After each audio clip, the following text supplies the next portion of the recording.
ආයිබෝවන් අද වැඩසටහනට ඔබව සාදරයෙන් පිළිගන්නවා. අපි අද වැඩසටහනෙන් ඔබව දැනුවත් කරන්න යන්නේ මේ උරහිස් හන්දි වේදනාව පිළිබඳව. අපි පළමුවෙන්ම බලමු මේ උරහිස් හන්දි වේදනාව කියන්නේ කොහොමද කියලා. උරහිස් හන්දි වේදනාව කියලා කියන්නේ අද අපේ රටේ ගන්නකොට සෑම කෙනෙකුටම අපි ගත්තොත් තිබෙන රෝගයක් තමයි මේ උරහිස් හන්දි වේදනාව. මේ උරහිස් හන්දි වේදනාව එක එක විදිහට හැදෙනවා. සමහර අයන්ට වැඩ කරලා හැදෙනවා. සමහර අයන්ට බර ඉස්සෙමින් හැදෙනවා. සමහර අයන්ට එක එක වෘත්තීන් වල තියෙන ඉරියව් වෙනස් වීම වලින් හැදෙනවා.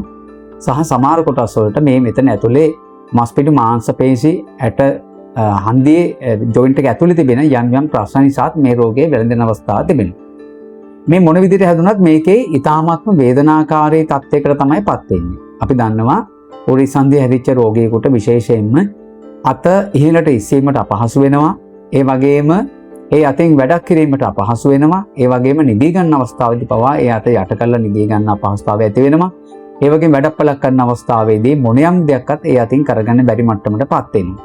මේ හැදුනාම ඊ타මාත්ම වේදනාකාරී තත්වයක්. ඒ වගේම ඒ අංශ කැක්කුමක්, වේදනාවක්, ඒ වගේම හිරිවැටීමක්, ඒ වගේම මේ බෙල්ල කන හරහා ඉස්මුදුන්ට ඒ කියන්නේ ඔළුව දක්වාම වේදනාකාරී තත්ත්වයට පැමිණෙන අවස්ථාව තමයි මේ උරහිස් හන්දි රෝගයේ ඇතින රෝග ලක්ෂණ හැටියට අපි දකින්නේ. මේ බහුලවම තිබෙනවා. අද අපේ රටේ ගත්තම ජන සමාජය ගත්තම ඉතාමත්ම බහුලව පැතිරිච්ච බහුලව ව්‍යාප්ත වෙච්ච රෝගයක් හැටියට තමයි මේ උරහිස් හන්දි රෝගය අපි දකින්නේ.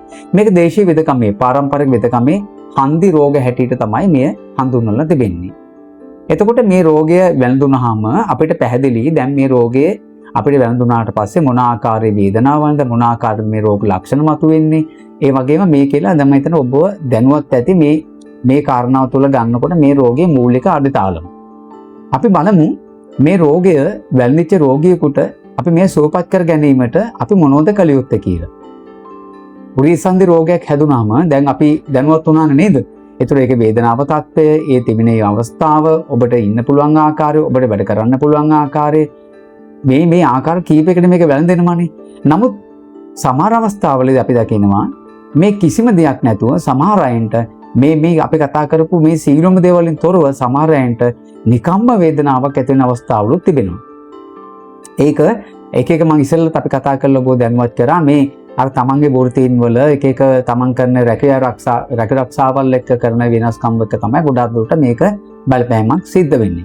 ඉතින් මේ රෝගයක් හැදුනම අපි මේ සුවපත් කරගන්නේ කොහොමද? අද මම හිතන්නේ එක ප්‍රතිකාර ක්‍රම තිබෙනවා. මම හිතන්නේ වේදනානාශක තිබෙනවා. එතකොට ඒ වගේ එක ඉන්ජෙක්ෂන් වර්ග තිබෙනවා. එතකොට ඒ වගේ වෙනම ෆිසියෝതെරපි අංශ තිබෙනවා නේද? ඒ වගේ එතකොට චීන කටු මේ වගේ එක වෘත්තීන් වල වෛද්‍ය වෘත්තීන් වල එක අංශ මේකට ගොඩක් ප්‍රතිකාර සඳහා අද බහුලව තිබෙනවා. නමුත් අපේ දේශීය වෙදකම තුළ මේ අපි උරහිස් හන්දි රෝගය පිළිබඳව විශේෂ අවස්ථාවක් හැටියට අපි දකිනවා. දැන් මම කැඩුම් මිදුම් වෛද්‍යවරයෙක්. කැඩුම් මිදුම් රෝගයේදී විශේෂ අංශයක් තමයි මගේ මේ හන්දි වෙදකම. මේ හන්දි වෙදකම තමයි මේ අවස්ථාවේදී අපි මේ රෝගීන්ට කරන ප්‍රතිකාර වලින් කරන්නේ. කැඩුම් මිදුම් නෙමෙයි හන්දි වෙදකම.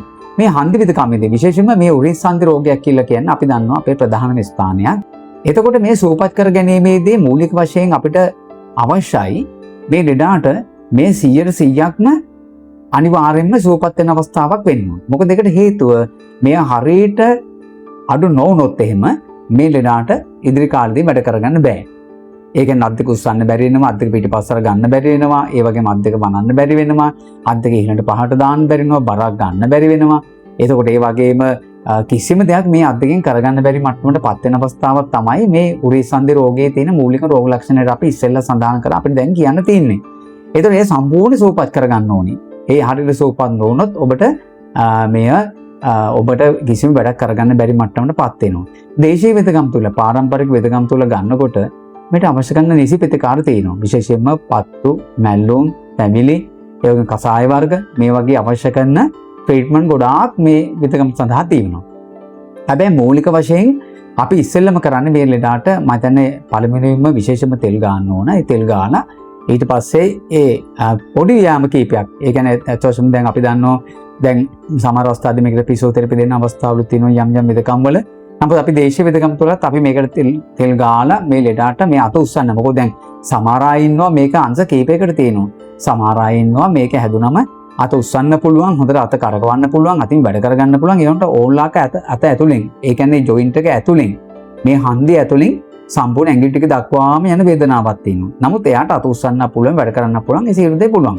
නමුත් තව කොටසක් ඉන්නවා එයාට අත උස්සන්න පොඩ්ඩක්වත් බෑ, අත පිටිපස්සට ගන්නත් බෑ, අත කරකවන්නත් බෑ. නමුත් අති අධික ලෙස වේදනාවක්.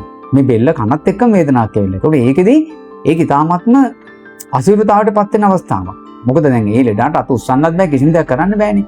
ඉතින් ඒ වගේ අවස්ථාවලදී විශේෂයෙන්ම මේ දේශීය විදගම් තුළ ඉතාමත්ම අවශ්‍ය කරන ප්‍රතිකාර ක්‍රම පන්තියක් තිබෙනවා. ඉතින් ඒ අවස්ථාවේදී ඉතාමත්ම සියුම් ලෙස පළවෙනි මේක තෙල් ගාලා පළවෙනි දවස් 3ේදී අපි කරන්නේ තෙල් ගාලා ඒ දවස් 3ේදී මේ රෝගියාට සාමාන්‍ය මට්ටමට අත උස්සන්න මේකේ වේදනාව අඩු කරගෙන ඉවරලා තමයි මේකට අවශ්‍ය කරන ඊළඟ ප්‍රතිකාර වලට යන්නේ. ඉතින් අපි පැහැදිලිව කියන්න ඕන දේශීය පාරම්පරික වෙදගමේ ඔබට මේකට අවශ්‍ය කරන නිසි ප්‍රතිකාර තිබෙනවා. ඒ අවශ්‍ය ප්‍රතිකාර වලින් මේක 100%ම සූපපත් කරන්න පුළුවන්. මම හිතන අපෙන් ප්‍රතිකාර ගත්තු, ඒ කියන්නේ මෙතගම පාරම්පරික වෙදකම් ප්‍රතිකාර ගත්තු රෝගීන් මතන සෑහෙන පිරිසක් ඉන්නවා. විශේෂයෙන් මේ රෝගය සඳහා දැන් අපේ රටේ ඉතාමත්ම විශාල ලෙස බලපවත්වන රෝගයක් හැම කෙනෙකුටම තියෙනවා, මේ උරිසන්ධි රෝගේ. ඉතින් ඒ නිසා ඒකෙන් ප්‍රතිකාර රෝගීන් ගත්තනම් රෝගීන් ඉන්නම නම් ඒ අය දන්නවා මේකේ කොහොමද මෙහි ට්‍රීට්මන්ට් කරන්න, එතන කොහොමද මේකට අවශ්‍ය කරන ප්‍රතිකාර කරන්න කියලා. ඉතින් ඔබ බය වෙන්න ඕනේ නැහැ. ඔබට උරිසන්ධි රෝගයක් තිබෙනවා නම්, මං කියන රෝග ලක්ෂණ ඔබට තිබෙනවා නම්, මං කියන වේදනාව ඔබට මේ ලක්ෂණ තිබෙනවා නම් ඔබ එන්න අපි ළඟට ඇවිල්ලා මේකට අවශ්‍ය කරන නිසි ප්‍රතිකාර ගන්න. ඉතින් සුළු දවසකින්, ඒ කියන්නේ බොහොම ඉක්මනට, බොහොම දවස් කීපයකින් වගේ මේකේ මූලික වටේ ඔබට අපි මේකේ සම්පූර්ණ වේදනාව අඩු කරලා ගොඩාක් ගුණ ලබා දෙනවා. නමුත් මේක පළවෙනි දෙවෙනි තුන්වෙනි කියලා වට කීපයකට යන්න ඕනේ.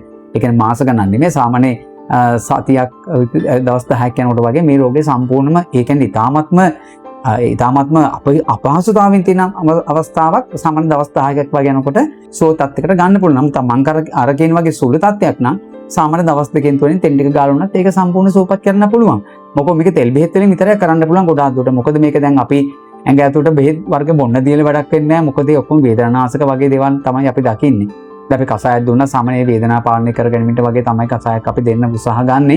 ඉතින් අපිට ඒකෙන් විතරක් මේකට අපි කසාය පැත්ත අපිට ඕන. නමුත් අපි ඒ ගොඩාක් දුරට උත්සාහ ගන්නවා අපේ දේශීය වෙදකම් තුලේදී මේ කසාය නැතුව ඔබට තෙල් බෙහෙත් වර්ග, මැල්ලුම් පත්තු, තැවිලි මේ වගේ දේවල් වලින් තමයි මේක කරගන්න පුළුවන් නම් ඉතාමත්ම දීර්ඝ කාලීනව සුවයක් අපිට ලබා දෙන්න පුළුවන්. ඉතින් එන්න මැදගම් වෙදගෙදරට ඇවිල්ලා ඔබගේ රෝගයට ප්‍රතිකාර ගන්න.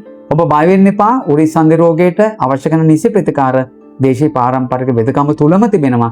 අපි මැදගම් වෙදගෙදරත් මේට අවශ්‍ය කරන ප්‍රතිකාර දෙනවා. ඔබ එන්න ඇවිල්ලා බලන්න, ඇවිල්ලා ප්‍රතිකාර බලන්න, ඔබගේ රෝගය සුවපත් කරන්න පුළුවන්. ඉතින් මම හිතනවා අද වැඩසටහනෙන් ඔබ දැනුවත් ඇති කියලා.